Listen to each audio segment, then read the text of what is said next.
Bismillahirrohmanirrohim. Alhamdulillah vassalatu vassalamu ala rasulillah.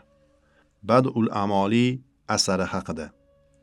Bad'ul Amoli asarining turli nusxalari orasida kam bo'lsa-da ba'zi farqlar mavjud.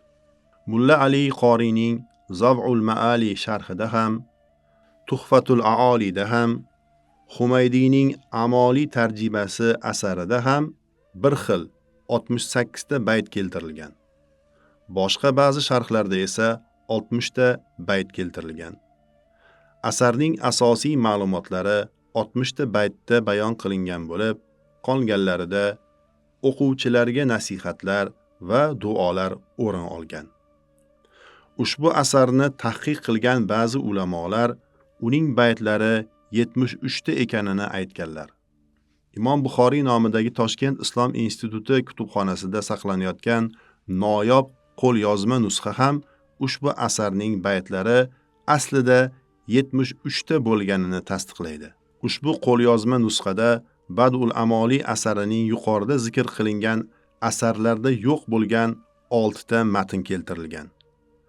Bu matnlar kirish qismiga taalluqli bo'lib, asosan hamd sanolarni o'z ichiga olgan. Ilahun malikun maulal mavali lahu wasfut takabburi wat ta'ali ilahun la yunazi'uhu sharik va yakhluqu ma yasha'u bila mithal jalilun jalla an shabhin va mithlin azizun azza an ammin va khali wa ayqin anna kullal khalqi fanin wa yabqa wajhu rabbika dhul jalali wa ba'da al-hamdi wat-tawhidi salli ala nurin mubinin zi jamali wa ashabin kiramin muhtadin wa atba'in taqiyyin qala ali.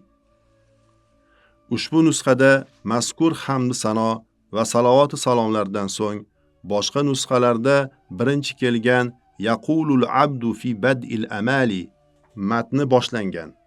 Bu 6 ta matnning nima uchun ko'plab mashhur nusxalarga kirmay qolgani sababi hozircha ma'lum emas.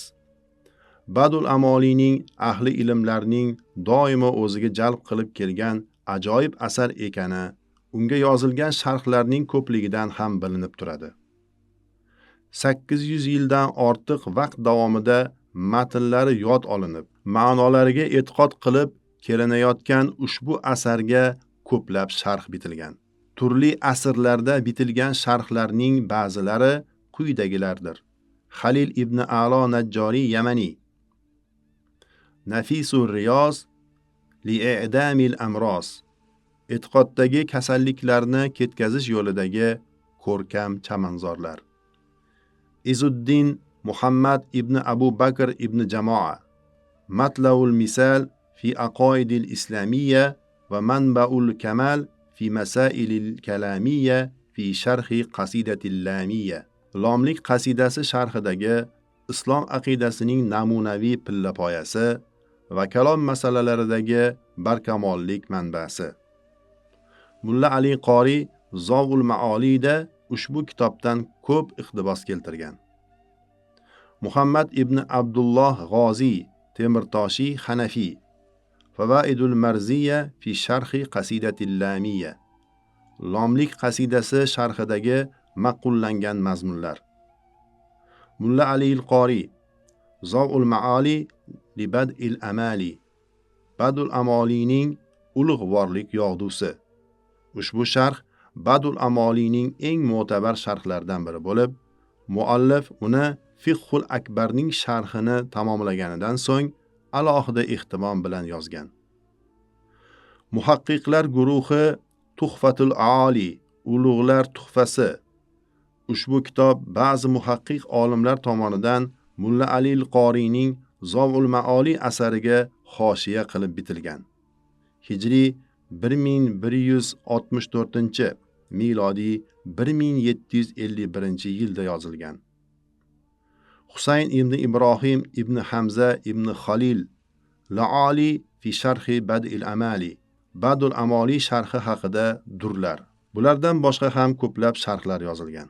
Assalomu alaykum va rahmatullohi va barakatuh.